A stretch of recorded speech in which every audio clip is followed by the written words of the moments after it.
जो generic medicine जो हम कहते हैं, अभी ये अंग्रेजी का शब्द है, इसको हिंदी में कैसे समझाएं? मैं आपको बहुत सरल भाषा में बताता हूँ। हाँ। तो ये जेनेरिक नाम जो दवा का जो मूल सॉल्ट है, जो इसके अंदर जो दवा है, उसका नाम है, केमिकल नाम, उसका केमिकल नाम है। अब जैसे और उदाहरण अगर सरल करके बताएं इसको, तो जैसे ये लड़की दुबली पतली सी नजर आती है, तो मैं अगर डॉक्टर हूं, हाँ। तो मैं इसको ये कहूं, एक गिलास दूध सुबह, एक गिलास शाम को पिया कर।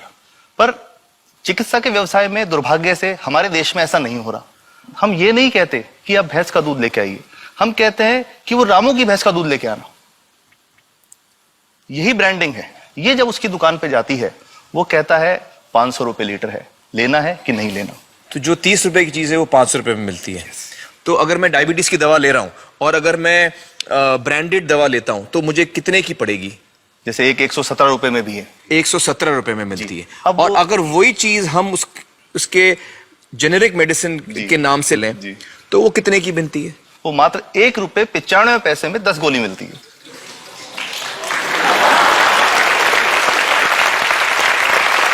और दोनों गोलियों में कोई फर्क नहीं है किसी किस्म का? 100% समान, क्योंकि इसकी उत्पादन लागत ही इतनी है। उसका manufacturing, packaging, transport, retail margin, जो उसके मार्जिन जो हैं, जो हमारे ज्यादा वो सब मिला करके उतने की ही पड़ती है।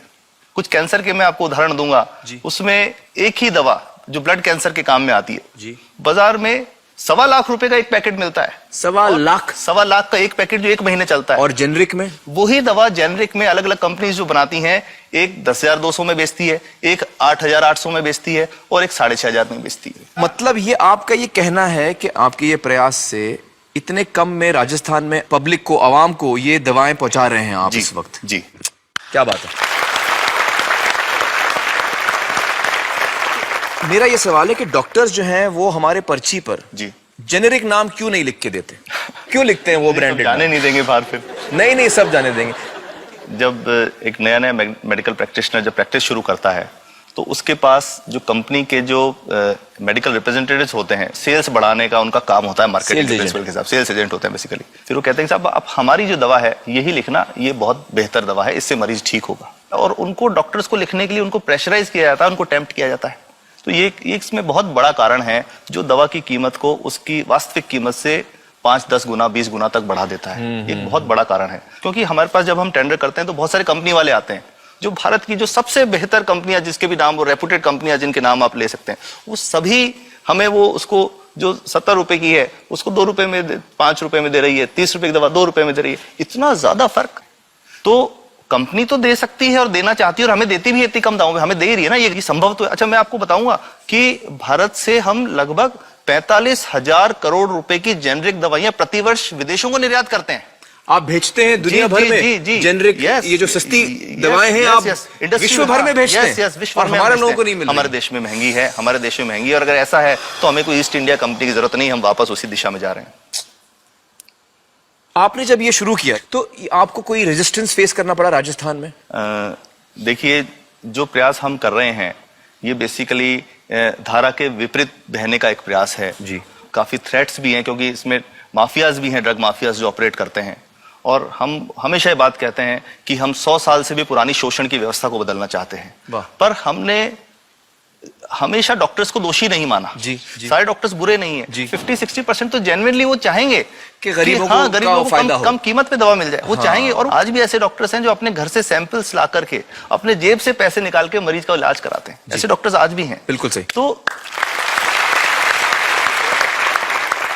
मैं इनको एक उदाहरण भी बताता हूँ कि कैसे हमारे जो काम वाली थी, उसका बच्चा था छोटा। इंसिडेंटली हम कुछ समय छुट्टी मनाने कोई बाहर गए।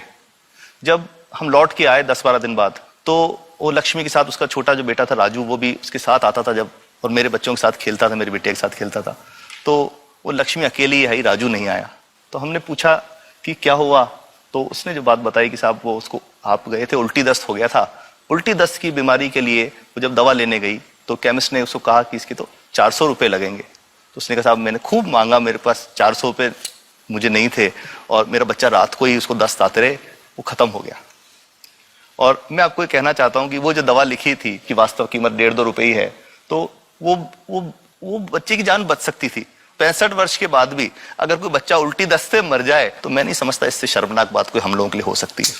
और सबसे बड़ी बात कि इसे आसानी से बदला जा सकता है। हमें सबको एक समन्वित, एक संगठित प्रयास करने की जरूरत है। ये तो कुछ भी नहीं है, कोई नई फैक्ट्री खोलनी नहीं, कोई नई दवा नहीं बनानी, ये सब जो गलत चल रहा है इसको रोकना ही तो है। तो दोस्तों, डॉक्टर समित की बातों से हमें यह पता चला है कि दवाइयों का जो कॉस्ट होता है, जो उनको बनाने का खर्च होता है, वो बहुत ही कम होता है और हमें इन कम दामों में ये दवाइयां मिल सकती हैं अगर हमारी राज्य सरकार जेनेरिक मेडिसिन की दुकानें खोले, जैसे राजस्थान सरकार ने किया है और जिसके लिए हम उन्हें सलाम करते हैं।